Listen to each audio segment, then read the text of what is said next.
Kembali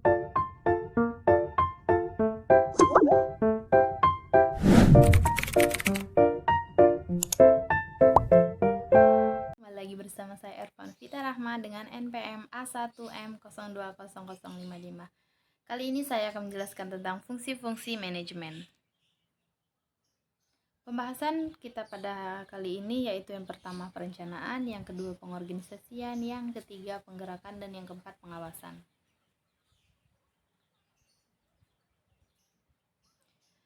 Perencanaan. Menurut Mondineo dan Premieux menjelaskan bahwa perencanaan merupakan proses menentukan apa yang seharusnya dicapai dan bagaimana mewujudkannya dalam kenyataan. Perencanaan amat penting untuk implementasi strategi dan evaluasi strategi yang berhasil.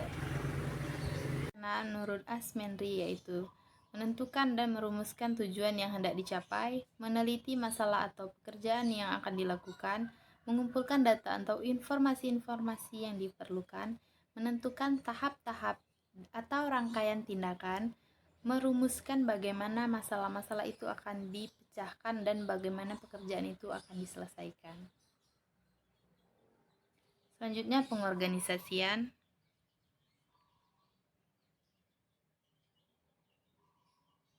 Menurut Hasibuan mendefinisikan pengorganisasian sebagai suatu proses penentuan, pengelompokan, dan pengaturan bermacam-macam aktivitas yang diperlukan untuk mencapai tujuan, menempatkan orang-orang pada setiap aktivitas ini, menyediakan alat-alat yang diperlukan, menetapkan wewenang yang secara relatif delegasikan kepada setiap individu yang akan melakukan aktivitas-aktivitas tersebut.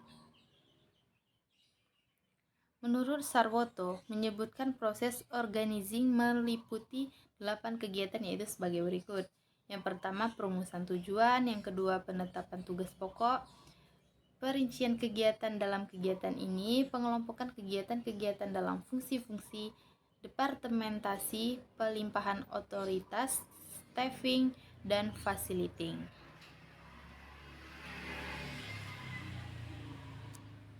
Selanjutnya, penggerakan adalah hubungan antara aspek-aspek individual yang ditimbulkan oleh adanya hubungan terhadap bawahan untuk dapat mengerti dan memahami pembagian pekerjaan yang efektif dan efisien. Aquating adalah bagian yang sangat penting dalam proses manajemen. Selanjutnya, Terry menyatakan bahwa sukses dalam manajemen sebagai yang dipengaruhi oleh beberapa hal. Yang pertama, mendapatkan orang-orang yang cakap. Yang kedua, mengatakan kepada mereka apa yang hendak dicapai dan bagaimana cara mengerjakan apa yang kita inginkan. Yang ketiga, memberikan otoritas kepada mereka. Yang keempat, menginspirasi mereka dengan kepercayaan untuk mencapai sasaran.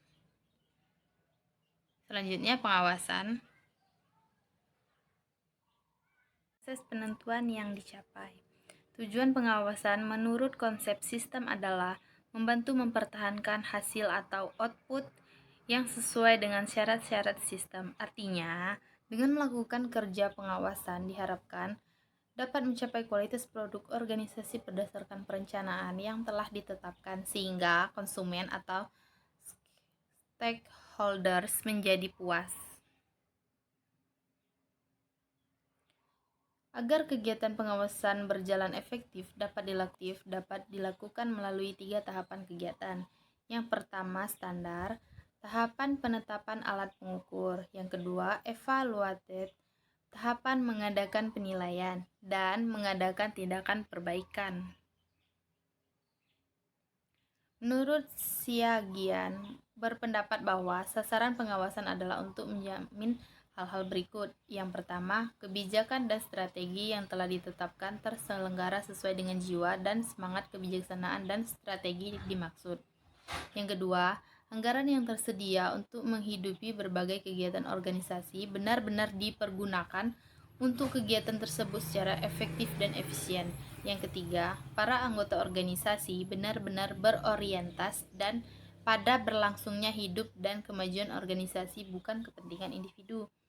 Yang keempat, penyediaan dan pemanfaatan sarana dan prasarana sehingga memperoleh hasil kerja yang memuaskan.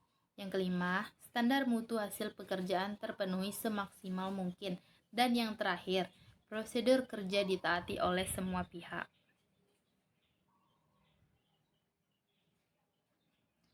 Baiklah, itulah yang bisa saya sampaikan. Saya pamit undur diri. Wassalamualaikum warahmatullahi wabarakatuh.